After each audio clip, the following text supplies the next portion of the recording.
Hi friends, நான் உங்கள் இந்திரா பேசுகிறேன். நம்ம லைஃப்பில் ஒரு 5 விஷயத்த பார்த்து பேலன்ஸ் பண்ணிட்டோன்னா நம்ம சந்தோஷமாக இருக்கலாம். நம்ம கண்ட்ரோலில் நாம் இருப்போம். நம்மளுக்கு என்னென்ன தேவையோ, நம்ம என்னென்ன நினைக்கிறோமோ அது எல்லாத்தையும் ஈஸியாக அடைய முடியும்.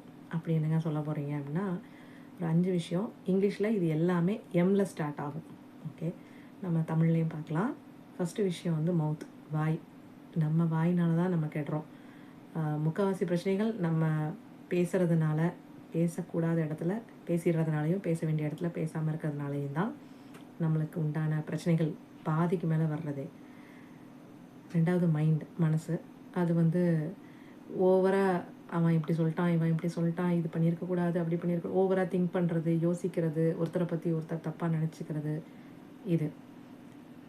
இதை தாண்டி 3வது விஷயம் மூடு. இது ரெண்டும், இந்த வாயினாலையும் இந்த மனசுனாலையும் என்ன ஆகுதுன்னா நம்ம மூடு கெட்டு போய்டுறது. மூடு கெட்டு போகுதுன்னா நம்ம மனநிலை வந்து ஒரு மாதிரி சந்தோஷம் இல்லை அப்படின்னா நம்மளுக்கு நடக்கிற விஷயங்கள் எல்லாமே அதை ஒட்டி தான் நடக்கும். 4வது விஷயம் மேனர்ஸ். நம்ம நடந்துக்கிற விதம், ஒழுக்கம்னு சொல்லலாம், நம்மளோட செயல் அப்படின்னு சொல்லலாம்.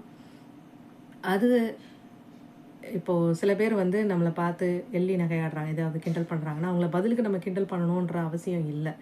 ஓகே, ஒருத்தவங்க சேர்த்த வாரி இறைக்கிறாங்க அப்படின்னா நம்ம திருப்பி சேர்த்த வாரி இறைக்கணுன்ற அவசியம் இல்லை. நம்ம ஒதுங்கி கூட போகலாம்.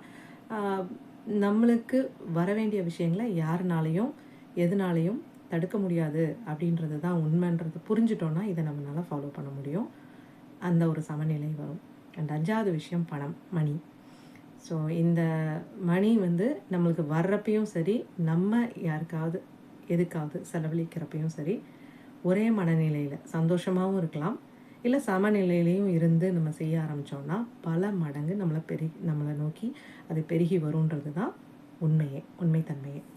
அப்போ இந்த 5 எம், மவுத், மைண்ட், மூட், மேனர்ஸ், மணி, இந்த 5ஐயும் நம்ம வந்து சரியான விதத்தில் கையாளுற திறமையை வளர்த்துக்கிட்டோம் அப்படின்னா நம்மளை அசைச்சிக்க யாரும் இல்லைங்க. ட்ரை பண்ணி பாருங்கள். உங்களோட கமெண்ட்ஸ் ஏதாவது இருந்ததுன்னா இங்கே பற்றி